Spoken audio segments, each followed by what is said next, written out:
प्रिय विद्यार्थियों, आज हम कर रहे हैं शिक्षा नीति पर चौथा व्याख्यान। शिक्षा नीति जो अंग्रेजों के द्वारा भारत में स्थापित की गई, उस शिक्षा नीति की हम बात कर रहे हैं। इससे पहले हम 3 व्याख्यान कर चुके हैं। विगत व्याख्यान में हमने हंटर आयोग किया था। हमने जो यूनिवर्सिटी कमीशन की जो सिफारिशें थीं, सैडलर की अध्यक्षता में जो कमेटी, उस सिफारिशों की बात की थी।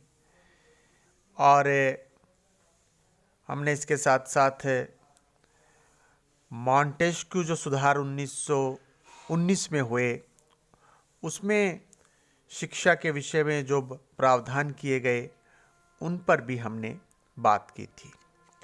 और यह भी बताया था कि पटना, अलीगढ़, लखनऊ, बनारस, आगरा, दिल्ली, नागपुर, ढाका, मैसूर, हैदराबाद, त्रिवेंद्रम, रंगून जैसे विविध जो स्थान हैं, ये जो नगर हैं भारत के विभिन्न हिस्सों में यहाँ पर नए विश्वविद्यालयों की स्थापना हुई थी।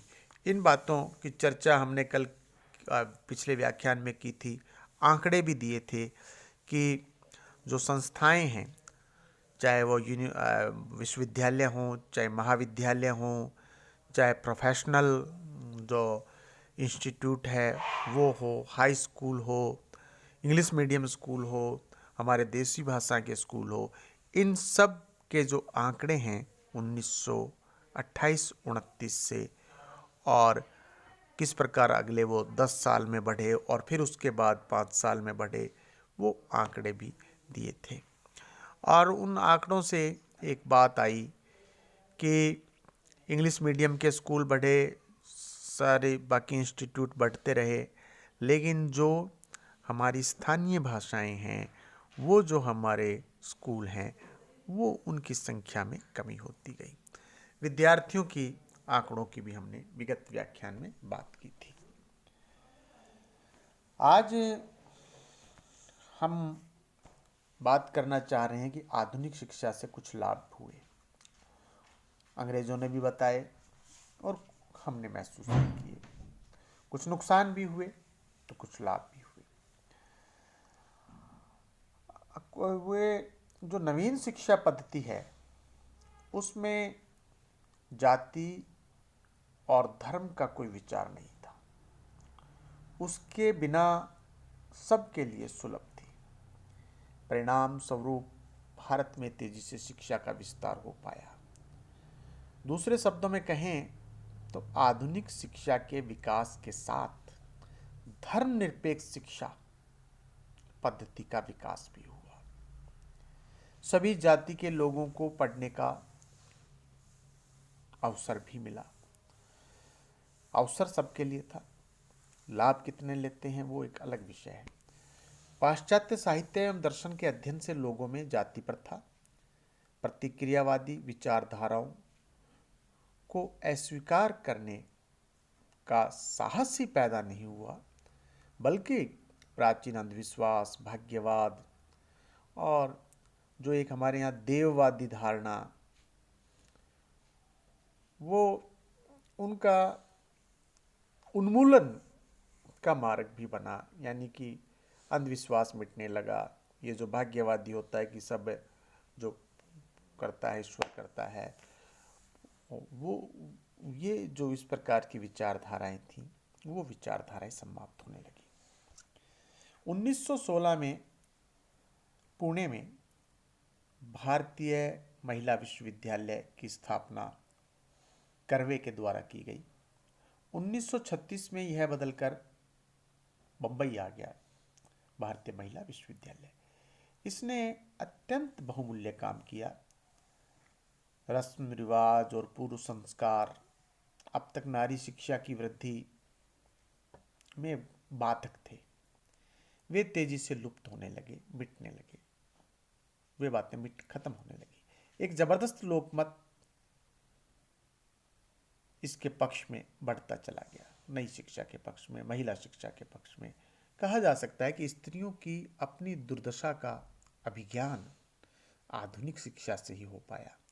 इसी परिप्रेक्ष्य में अनेक समाज सुधारक आंदोलनों का उदय हुआ, जिनका उद्देश्य बाल विवाह, प्रथा प्रथा आदि का विरोध करना तथा विधवा विवाह, स्त्रियों को समान अधिकार एवं बराबरी की स्थिति पर ला खड़ा करना था।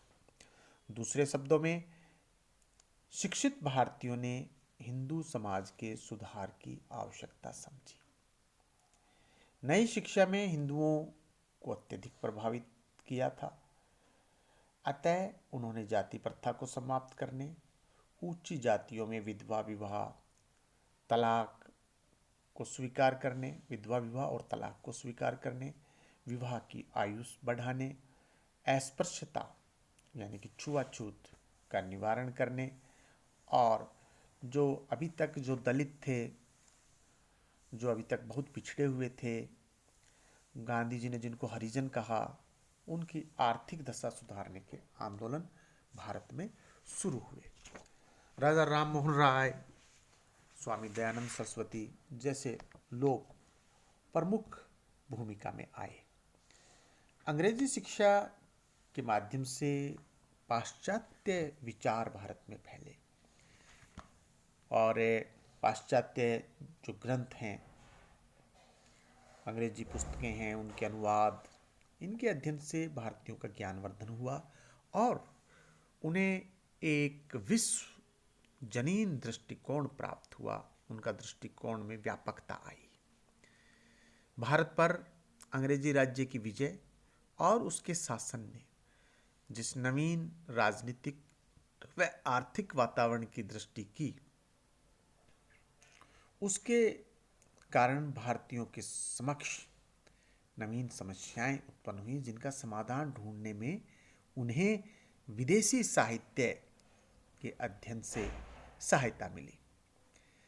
कैबूर है, मैजिन है, कोराय हैं, पर्निल,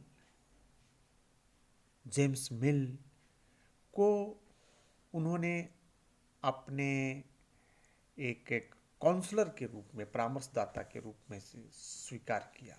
भारतीयों ने, अंग्रेज सरकार ने 19वीं सदी के यूरोपीय साहित्य की पढ़ाई की भारतीय स्कूलों में मनाही कर दी, लेकिन तब तक काफ़ी देर हो चुकी थी। जो प्रक्रिया शुरू हो गई थी उसे रोक पाना संभव नहीं था। इस बिंदु पर इस प्रक्रिया को नई दिशा मिली। दूसरे शब्दों में कहा जा सकता है कि अंग्रेजी शिक्षा के माध्यम से यूरोपीय विचारों का भारत में आगमन हो पाया। पाश्चात्य साहित्य के अध्ययन से एक नए प्रकार का भाव आविर्भूत हुआ।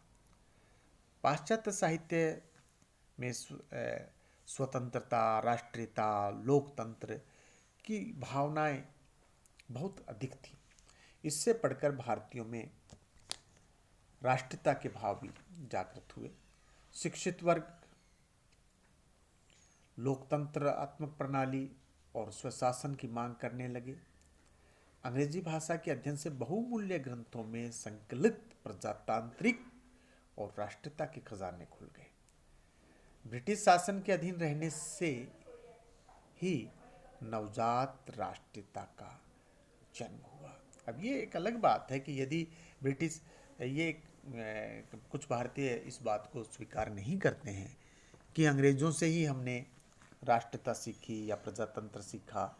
उनका मानना है कि अंग्रेज ना भी होते तो राष्ट्रीयता जो है वो भारत के विचारकों में, भारत के जो लेखक हैं उनके साहित्य में वो मौजूद थी और देर सवेर यहाँ पर राष्ट्रवाद आना था। दुनिया के दूसरे हिस्सों में भी आया तो यहाँ भी आना था। लेकिन इस बात से इनकार नहीं किया जा सकता है कि जो पाश्चात्य ग्रंथ थे उनमें इस प्रकार के विचार सर्वत्र थे। ब्रिटिश शासन के अधीन रहने से इन विचारों में तेजी आई और इस साहित्य के अध्ययन से हमारे जो नवजात राष्ट्रीयता थी वो पल्लवित हुई, पुष्पित हुई। अंग्रेजी अनुवाद के माध्यम से ही जो डेमोक्राइट्स हैं, प्लेटो हैं, देकार्त, कांट, नीत्शे, हिगल या कार्ल मार्क्स, कितने दार्शनिकों का अध्ययन भारतीय कर सके। कांटे हैं, इन सब के से जो है एक समाजवाद की, कार्ल मार्क्स जो है, इनसे समाजवाद और कितनी ही नई नवीन विचार भारतीय लोगों के अंदर जो है वो आए। भारत के लोगों को पहली बार विश्व के अन्य देशों के बारे में जानकारी मिली, वहाँ की लोगों के विचारों के बारे में जान सके, वहाँ की शासन संस्थाओं के बारे में जान सके, वहाँ के जो भी विचार हैं, लोकतांत्रिक विचार हैं, उनके बारे में जान सके। तो ये जो राष्ट्रवादी और लोकतांत्रिक जो विचार हैं, ये भारतीयों को बड़ी तेजी से जानने को मिले अंग्रेजी साहित्य से, पाश्चात्य साहित्य से। भारत में अंग्रेजी आधिपत्य से विविध आर्थिक और राजनीतिक समस्याएं उत्पन्न जो हुई, उनका समाधान भी पाश्चात्य विद्वानों के विचारों से ही मिल पाया। दूसरे शब्दों में, यहाँ के प्राचीन मनीषियों के समक्ष जो वर्तमान समस्याएं तो थी नहीं, अतः वो जो हजारों साल पहले जो ग्रंथ लिखे गए, उनमें इनका हल भी नहीं था। और ऐसी मान्यता है कि पाश्चात्य आर्थिक शास्त्रों के जो विचारक थे अर्थशास्त्र के, उन अर्थशास्त्रियों को पढ़कर ही महादेव, गोविंद रानाडे, दादा भाई नौरोजी, रमेश चंद्र दत्त आदि विद्वान अंग्रेजों की धन निष्कासन नीति, साम्राज्यवादी नीति, और इसमें जो अंग्रेजों की जो रही कृषि नीति, और जो अंग्रेजों की मार्केटिंग जो पॉलिसी रही, इनको हमारे विचारक, हमारे देश के लोग सीख सके। जिसमें नाम मैंने अभी बताए, महादेव, गोविंद रानाडे, दादा भाई नौरोजी, रमेश चंद्र दत्त। ये अंग्रेजी सरकार ने भारतीय साम्राज्य की सुरक्षा हेतु संचार व्यवस्था का भी विकास किया।